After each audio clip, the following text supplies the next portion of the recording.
You remember the golden age, right? Around 2020, streaming services were cheap, easy, and had everything you wanted. They were supposed to kill piracy forever. But in the most expensive business mistake in entertainment history, major corporations decided to become the very thing they promised to destroy: cable TV. They raised prices, started policing your family's password sharing, and worst of all, they started erasing content right out of your library. I have to ask, how many subscriptions are you juggling right now? 5, 6?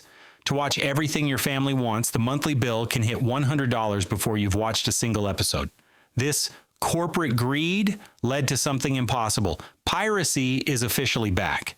Global visits to illegal content sites surged to 216.3 billion visits in 2024, a traffic volume that exceeds pre-Netflix piracy levels. Studies show 67% to 76% of Gen Z and millennials admit to consuming pirated content, often alongside paid subscriptions, simply because piracy offers a better service. But this new pirate war is being fought with AI, cryptocurrency, and dark social, and it's about more than just lost revenue. It's about your identity, your money, and how online crime is funding itself. Get ready, because we're diving into the structural resurgence of global digital piracy and what it means for your digital life. To understand the comeback, we have to understand what stopped piracy in the first place. Back in the early 2010, piracy dominated. At its peak, 95% of all music downloads were pirated. The music industry was broken. But when Netflix hit its stride, it offered unparalleled convenience. For a small fee, you had almost everything in one place, instantly. It was easier and safer than hunting down torrents, avoiding malware, and managing complex downloads. The goal wasn't just to beat piracy, but to make it unnecessary. This strategy worked. Music piracy collapsed because platforms like Spotify offered nearly every song you could want at an affordable price, creating a better service than the pirates could. But the film and TV world never learned this lesson. As Netflix and other major studios like Disney and Warner Brothers decided they needed their own pie, they fragmented the content ecosystem. This strategic error revived the illicit market. The biggest driver of the new piracy surge is the fragmentation affordability nexus. We used to pay one bill for convenience. Now we pay 6 bills for fractured access. Need to watch a popular series? You might need Disney Plus for one show, Max for another, and Peacock for a third. The biggest piracy category globally is now TV piracy, accounting for 96.8 billion visits and representing nearly 45% of all piracy traffic. This massive demand confirms persistent consumer frustration with platform exclusivity and rising cumulative costs. Adding insult to injury, once you subscribe, the quality of the legal service is often worse than the pirate equivalent.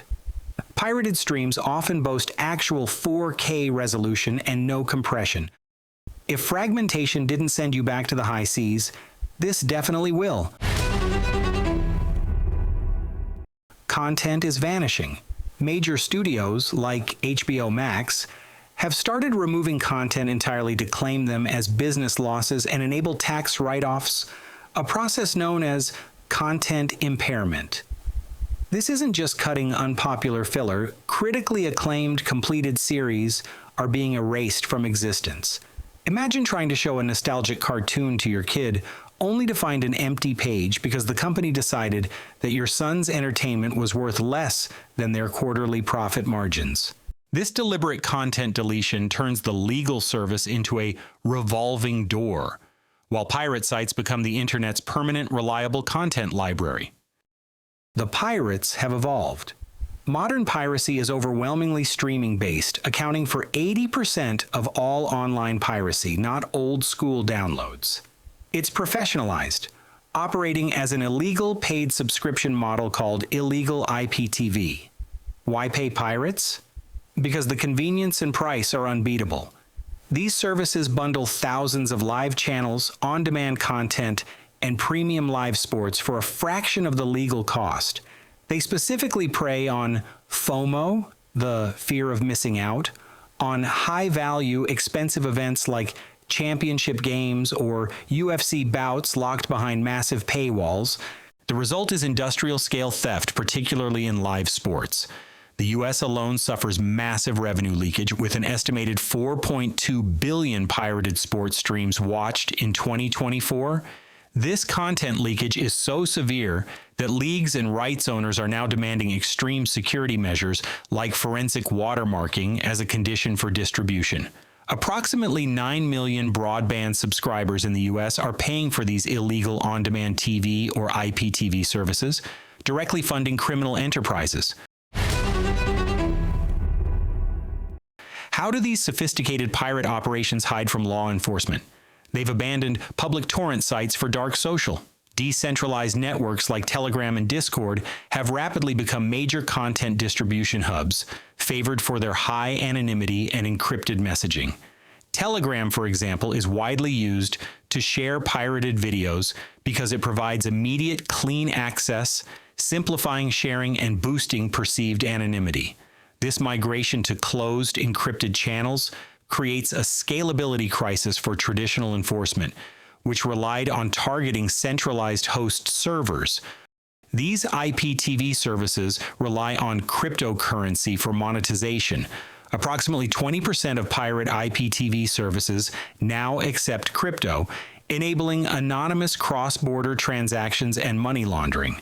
However, this financial reliance is also their Achilles heel.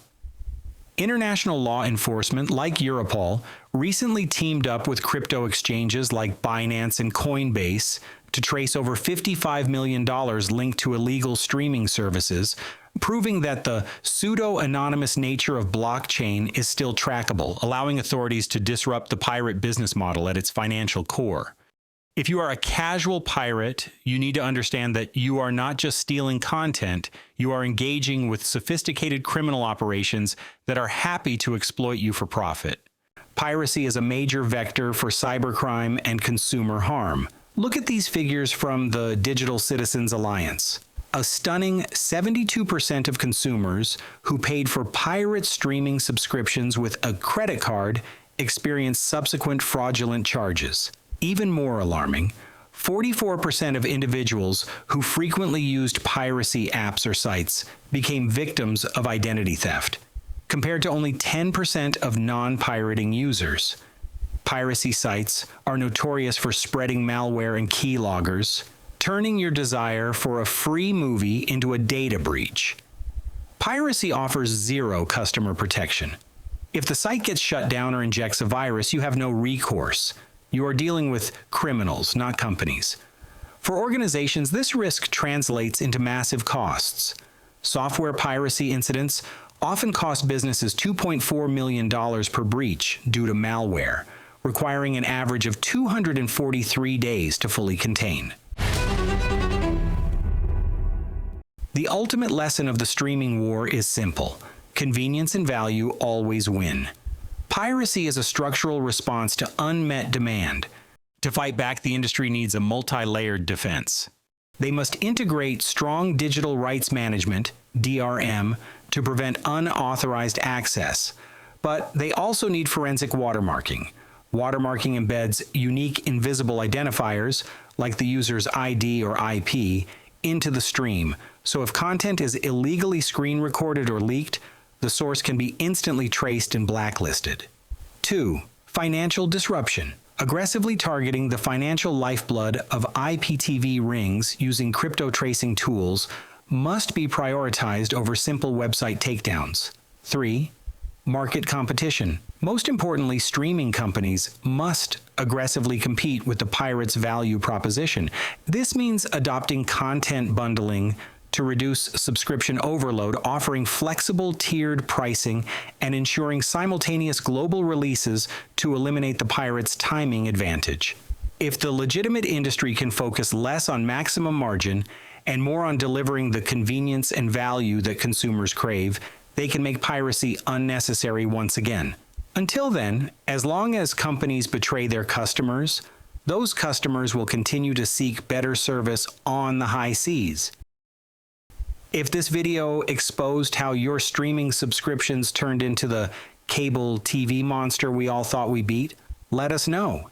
If you want more videos that expose the financial failures and corporate spin behind broken systems like this, make sure to hit that like button and don't forget to subscribe for more.